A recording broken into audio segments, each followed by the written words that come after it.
ఎర్రటి కళ్ళు, నల్లటి చర్మం, భయంకరమైన రూపం. ఒక చేతిలో గద, మరొక చేతిలో ఊచుతాడు. ఇతను దక్షిణ దిశ యొక్క సంరక్షకుడు. ఇది మరణం యొక్క ప్రాంతం. ఈ వర్ణన వింటుంటే మీకు ఖచ్చితంగా యమధర్మరాజు గుర్తుకు వచ్చే ఉంటారు. మనం ఇప్పుడు చూస్తున్న యమధర్మరాజు రూపం ఇలా ఉన్నప్పటికీ ఒకప్పుడు యమధర్మరాజు ఎంతో తేజస్సుతో, అందమైన రూపంతో చాలా గొప్పగా ఉండేవారు. మన వేదాలలో చూసినట్లయితే యమధర్మరాజు యొక్క వర్ణన చాలా గొప్పగా ఉంటుంది. కానీ పురాణాలు అతని ఒక దున్నపోతుపై భయంకరమైన రూపంతో, ఒక చేతిలో గద మరియు మరొక చేతిలో ఉచితాడును మోసే ఒక భయంకరమైన రూపాన్ని వర్ణించారు. అసలు యమధర్మరాజు రూపం అలా మారడానికి గల కారణమేంటో ఈరోజు వీడియోలో తెలుసుకుందాం. మొదట్లో యమధర్మరాజు మంచి శరీరాకృతితో చాలా అందంగా ఉండేవారు. అప్సరసులు సైతం యమధర్మరాజు అందానికి మంత్రముగ్ధులయ్యేవారు. తన అందాన్ని చూసి తానే గర్వపడుతూ తన అందాల గురించి వర్ణిస్తూ ఉండేవారు. నిజానికి యమధర్మరాజు యొక్క బాధ్యత ఏమిటంటే మృతదేహాల నుంచి ఆత్మలను విడిపించి స్వర్గానికి లేదా నరకానికి తీసుకువెళ్లే బాధ్యత. కానీ యమధర్మరాజు దాన్ని మర్చిపోయి తన అందాన్ని చూసుకుంటూ గర్వపడుతూ తన బాధ్యతలను పూర్తిగా మర్చిపోయాడు.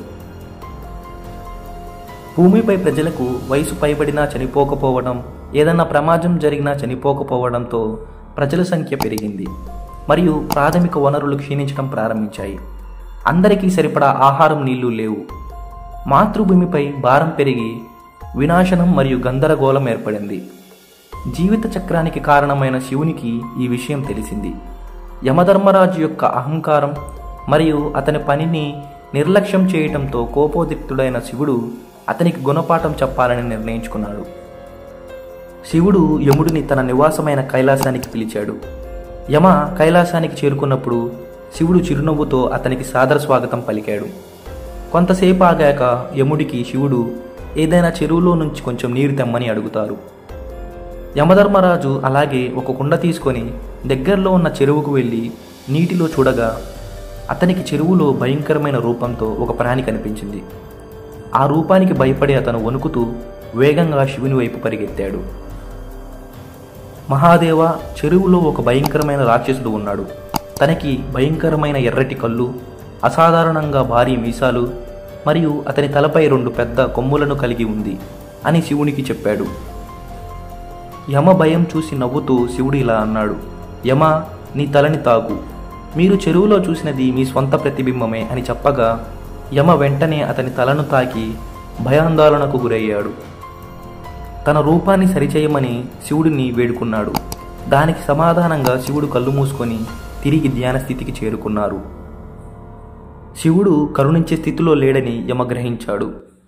అతను సహాయం కోసం బ్రహ్మను ఆశ్రయించాడు.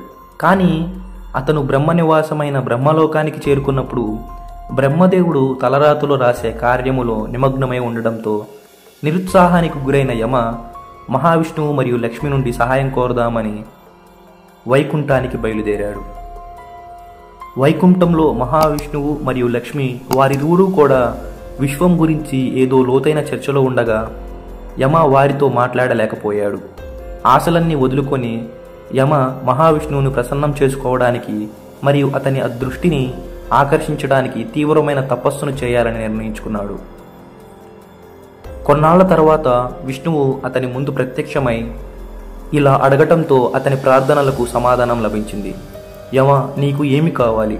విష్ణువు ముందు నమస్కరిస్తూ యమ ఇలా అన్నాడు, ఓ ప్రభు, దయచేసి నన్ను నాలాగే అందంగా మార్చండి. విష్ణువు బదులుగా, నేను అలా చేయలేను యమ అని చెప్పారు. యమ క్షమించమని వేడుకొని కనీసం నా నెత్తిపై ఉన్నటువంటి ఈ కొమ్ములను తొలగించమని శ్రీ మహావిష్ణువును అడగగా శ్రీ మహావిష్ణువు ఆ కొమ్ములను తన వాహనమైనటువంటి దున్నపోతుకు బదిలీ చేశారు. ఇక చేసేది ఏమీ లేక యమధర్మరాజు తన రూపాన్ని అంగీకరించాడు.